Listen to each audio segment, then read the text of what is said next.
여러분 안녕하세요. 여러분이 보통과 다른 다양한 천체를 좋아하신다는 걸 저희는 알고 있습니다. 그래서 인류에게 알려진 수천 개의 태양계 외행성 중에서도 흥미로워 보이는 태양계 외행성을 찾아왔습니다. 여러분, 여기는 토픽입니다. 그런 이유로 이번에는 새롭고 독특한 태양계 외계 행성 특집입니다. 그럼 시작할게요.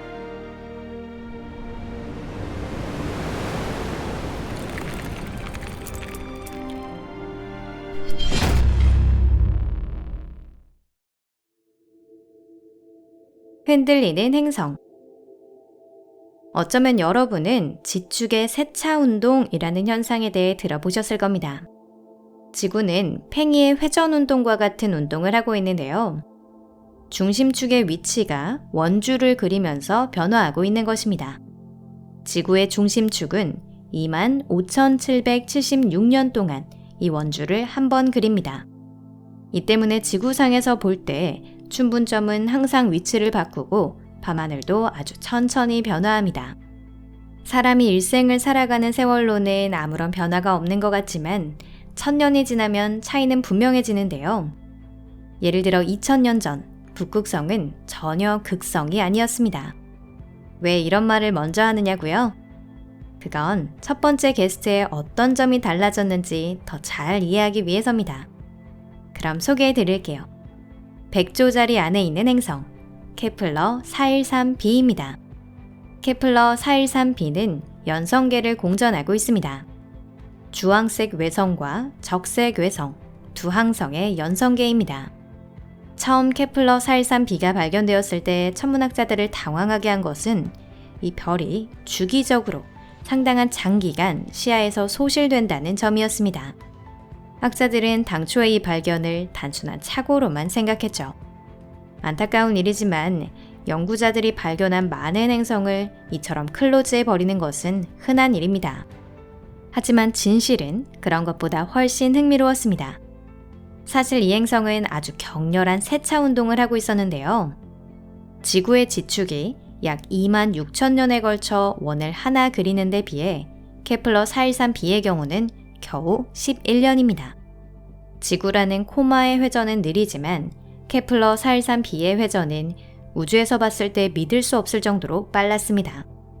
이 행성은 거대 얼음 행성으로 크기와 질량은 해왕성 수준, 또 공전 주기는 66일로 항성에서 상당히 가까운 위치에 있습니다. 이 행성의 기후대는 우리의 상상을 뛰어넘을 것이 분명합니다. 다양한 위도에서 봤을 때 항성이 바로 위에 있는가 하면 곧바로 빛이 보이지 않게 되는 일이 항상 반복되고 있기 때문입니다.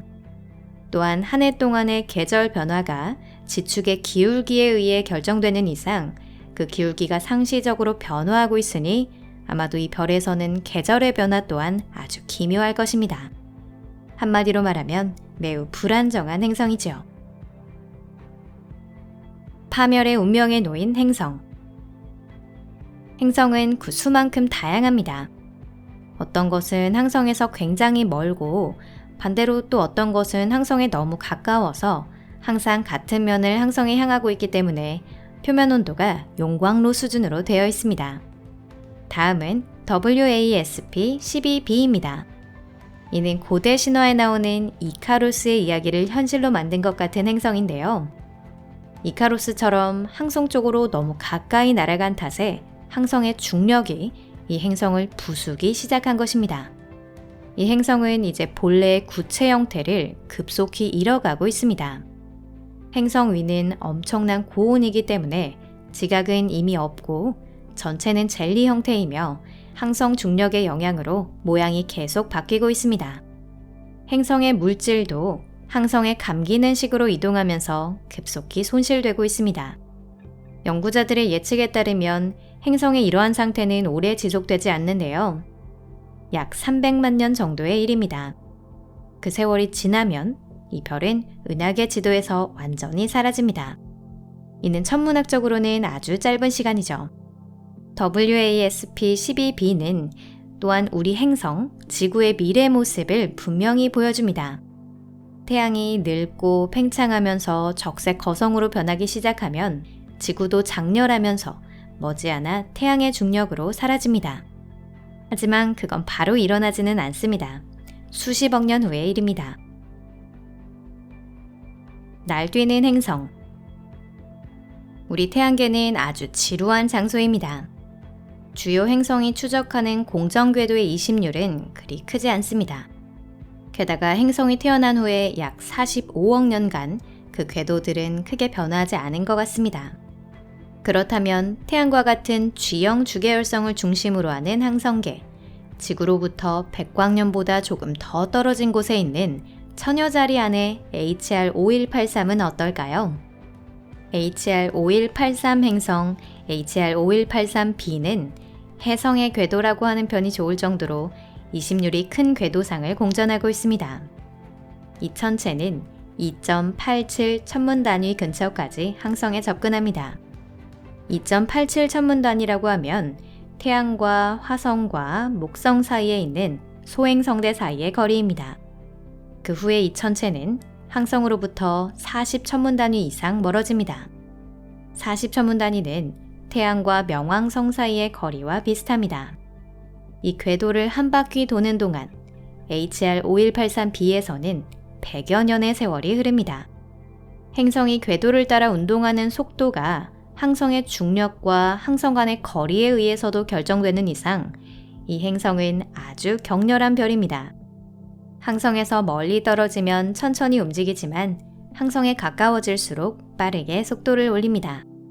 따라서 HR 5183b는 항성계에 다른 행성이 존재할 경우 그 행성들의 궤도에 좋지 않은 영향을 줄 것이라고 연구자들은 보고 있습니다. 그 행성들에 강하게 작용해서 운동을 어지럽히기 때문이죠. 이 행성이 왜 이렇게 기묘한 궤도로 돌고 있는지에 대해서는 알려져 있지 않습니다. HR 5183b는 넓은 은하 어딘가에서 HR 5183에 붙잡힌 단순한 자유부유 행성이었을지도 모릅니다. 어떤 천체가 어미별 주위를 돌면서 형성되는 것이 아니라 다른 천체에 사로잡혀 위성이 될 경우 종종 그런 특이한 궤도로 움직이게 되는데요. 그 실례를 태양계의 목성형 행성의 몇몇 위성에서도 볼 수 있습니다. 로맨틱 행성. 행성에는 각각 자신만의 색이 있습니다. 예를 들어 지구는 기본적으로 파란색이지만 약간 흰색이나 연두색인 곳이 있습니다. 해왕성은 온통 파란색, 천왕성은 녹색을 띤 파란색입니다. 하지만 아마도 인류가 파악한 것 중 가장 아름다운 행성은 다른 항성계에 있을 겁니다. 그건 천여자리 안에 있는 GJ504b입니다. GJ504b는 모성에서 아주 먼, 적어도 43 천문단위 이상 떨어진 곳에 있는데요. 항성의 빛은 이 별까지는 거의 닿지 않습니다. 하지만 그 대신 부드러운 분홍색 빛을 스스로 뿜어내고 있고요. 행성은 아주 따뜻하고 그 온도는 섭씨 270도 정도입니다. 이 행성은 왜 이렇게 항성에서 멀리 있는데도 빛나고 심지어 조금 뜨겁기까지 한 걸까요? 현재 연구자들 사이에 정설은 없습니다. 한 설에 따르면 이 행성은 항성이 다들 아주 젊어서 1억 6천만 년이 지나지 않아서 차갑지 않은 것이라고 하는데요. 한편 다른 설에 따르면 GJ504라는 항성계는 행성이 전부 나이가 들어 20억 년 이상 전에 탄생했다고 합니다. 그만큼이나 시간이 지나면 결국 행성은 태양계의 해왕성처럼 온도가 떨어지고 차가워질 것입니다. 하지만 어찌 된 영문인지 그렇게 되지는 않았습니다. 어쩌면 다른 원인이 있을지도 모르고 게다가 GJ504b의 질량 계산이 잘못되었을지도 모릅니다. 첫 번째 설에 따르면 GJ504b의 질량은 목성 4개의 분량입니다. 즉 이 천체는 아직 행성의 범위입니다. 그런데 몇몇 새로운 계산 결과에서는 목성 20개분 혹은 30개분의 질량이라는 전혀 다른 수치가 나오고 있는데요. 즉 이는 갈색 외성, 항성에는 미치지 못하지만 더 이상 행성이 아닌 천체라는 것입니다. 이런 천체 내부에서는 열행용한 반응이 진행될 수 있습니다. 그 말인즉슨 자신 이외의 항성에 의지하지 않고 스스로 자신을 따뜻하게 할 수 있다는 것입니다. 슈퍼사탄. 태양계의 목성형 행성에는 모두 링이 있습니다. 하지만 간단한 천체 망원경으로 관찰할 수 있을 정도로 크고 밝은 고리를 가진 것은 토성뿐입니다. 최근까지 태양계 외행성에 링이 있는지 연구자들도 알지 못했는데요. 이론적으로는 있을 것이 분명하지만 확실한 관측 결과를 얻지는 못했습니다. 그러던 중 1SWSP J1407b를 발견했습니다. 이 별에는 고리가 있었는데요. 그 링의 모습을 한번 보세요. 만약 행성에 감정이 있었다면 반지의 제왕이라고 불리는 토성조차 부러워했을 겁니다. 이 별은 켄타우루스 자리에 있고요. 주계열성에 아직 오르지 못한 젊은 항성을 공전하고 있습니다.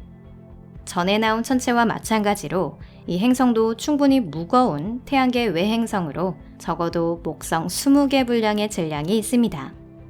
즉, 이는 갈색 외성이라고 생각하는 편이 좋은데요. 하지만 연구자들이 이 별의 심부의 열액융합 반응 진행에 대해 확정하고 질량 계산이 올바른지 확인하기 전까지는 저희는 이 천체를 행성으로 취급하겠습니다. 이 별에는 거대하다는 말밖에 할 수 없는 링이 있습니다. 고리의 가장 바깥쪽 반경은 약 0.6 천문 단위, 즉 9천만 킬로미터입니다. 이는 토성 고리의 187배의 크기입니다. 태양에 이 정도 크기의 고리가 있었다면 금성 궤도까지 뻗어 있었을 겁니다. 즉, 바로 슈퍼사탄이라고 불러야 할 별이죠. 실제로 그것이 이 행성의 학자들이 준 이름이었습니다. 하지만 어쩌면 저희가 보고 있는 것은 사실 행성의 고리가 아닌 미래 1SWSP J1407b의 위성이 될 별들이 형성되어 가고 있는 행성 원반일지도 모릅니다. 이것으로 오늘 영상은 여기까지입니다. 여러분 끝까지 시청해주셔서 감사합니다. 영상이 마음에 드셨다면 좋겠네요. 채널 구독과 좋아요 버튼도 꼭 눌러주세요. SNS에서 공유하는 것도 잊지 마시고요. 여러분이 알고 싶은 주제에 대해서도 알려주세요. 여러분이 원하는 영상을 만드는 것이 저희의 일입니다. 항상 감사드리고요. 그럼 잠시 동안 작별입니다. 다음에도 재미있는 이야기를 전해드릴 수 있다면 좋겠습니다. 그럼 안녕히 계세요.